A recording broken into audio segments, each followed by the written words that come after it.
যেকোনো মূল্যে ৩১ জুলাইয়ের মধ্যে মৌলিক সংস্কারের বিষয়ে রাজনৈতিক দলগুলোর সঙ্গে সংলাপ শেষ করতে চায় জাতীয় ঐক্যমত্য কমিশন। কমিশনের সহসভাপতি আলী রিয়াদ জানান, ২০টি বিষয়ের মধ্যে এরই মধ্যে নোট অফ ডিসেন্স সহ ১০ বিষয়ে একমত হয়েছে দলগুলো। ৭টি বিষয়ে এখনও ঐক্যমত হয়নি, আর ৩টি বিষয়ে আলোচনার প্রস্তাব দেওয়া হবে। রাষ্ট্র পরিচালনার মূলনীতি, নাগরিকদের মৌলিক অধিকার সম্প্রসারণ প্রস্তাব, পুলিশ কমিশন বিষয়ে আজ আলোচনার বিষয় ঠিক করা হয়েছে। এছাড়াও অমীমাংসিত অন্যান্য বিষয়েও আলোচনা হবে। নাগরিক অধিকার সম্প্রসারণে অঙ্গীকার করতে দলগুলো একমত হয়েছে বলে জানায় কমিশন। আগামীকাল জাতীয় সনদের খসড়া রাজনৈতিক দলগুলোর কাছে পাঠানো হবে। এরপর সনদে স্বাক্ষর করতে দিনক্ষণ ঠিক করা হবে। বান্ডেল থাকলে প্রতি সেনমানিতে টাকা বাঁচবে।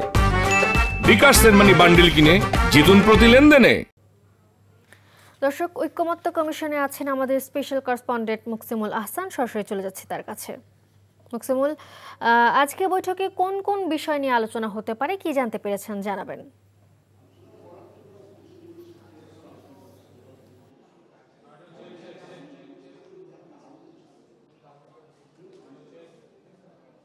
মালিহা, আজকে যতটুকু জানতে পেরেছি সেটি হচ্ছে যে আজকের বৈঠকের শুরুতেই, অর্থাৎ ঐক্যমত্য কমিশনে এর আগে টানা 18 দিন বৈঠক করেছে দ্বিতীয় পর্যায়ে। তো আজকে শুরুতেই একটি বক্তব্য দিয়েছে আলী রিয়াজ, এবং সেই বক্তব্যে অধ্যাপক আলী রিয়াজ, যিনি জাতীয় ঐক্যমত্য কমিশনের সহসভাপতি, তিনি জানিয়েছেন যে 3টি বিষয় নিয়ে আলোচনা হবে। 3টি বিষয়ের মধ্যে একটি হচ্ছে রাষ্ট্র পরিচালনার মূলনীতি, এবং আরেকটি বিষয় হচ্ছে পুলিশ সংস্কার, একটি কমিশন হবে পুলিশ সংস্কার, সেটি নিয়ে আলোচনা হবে। এবং একই সঙ্গে আরও যে 3টি বিষয়ের আলোচনার পাশাপাশি আরেকটি কথা বলেছেন যে এর বাইরে আরও বিভিন্ন বিষয় নিয়ে আলোচনা হতে পারে। তো যে 2টি বিষয় বলেছিলাম, একটি হচ্ছে রাষ্ট্র পরিচালনা মূলনীতি, আরেকটি হচ্ছে পুলিশ সংস্কার কমিশন গঠন। এবং পুলিশ কমিশন গঠনের পাশাপাশি আরও একটি বিষয় তিনি বলেছেন যে রাষ্ট্রের নাগরিকদের মৌলিক অধিকারের সম্প্রসারণ একটি প্রস্তাব, সেটি নিয়ে আলোচনা হবে।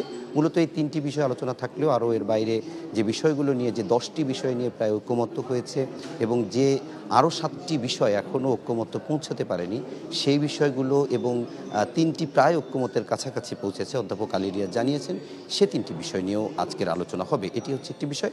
আর দ্বিতীয় যে বিষয়টি, জুলাই সনদ এবং এই ধাপের যে আলোচনাটি, তারা সেটি মূলত 31 জুলাইয়ের মধ্যে শেষ করতে চাচ্ছে, যে কারণে রাজনৈতিক দলগুলোর কাছে রাজনৈতিক দল হবে।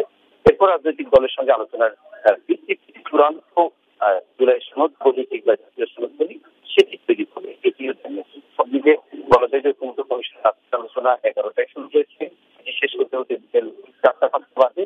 এবং এই আলোচনাটি সরাসরি বাংলাদেশ টেলিভিশন থেকে পুরো আলোচনাতেই সরাসরি সম্প্রচার করা হয়। সেখান থেকেও আমরা বাইরে বসে যে জিনিসটি দেখছি, ইতিমধ্যে অনেক নেতারাই বক্তব্য দিয়েছেন। প্রথম ধাপের আলোচনার একেবারে শেষে এসে স্থায়ী কমিটির সদস্য জানছিলাম ঐক্যমত্য কমিশনের আজকের আলোচনার বিষয়। বান্ডেল থাকলে প্রতি সেনমানিতে টাকা বাঁচবে। বিকাশ সেনমানি বান্ডেল কিনে জিতুন প্রতি লেনদেনে।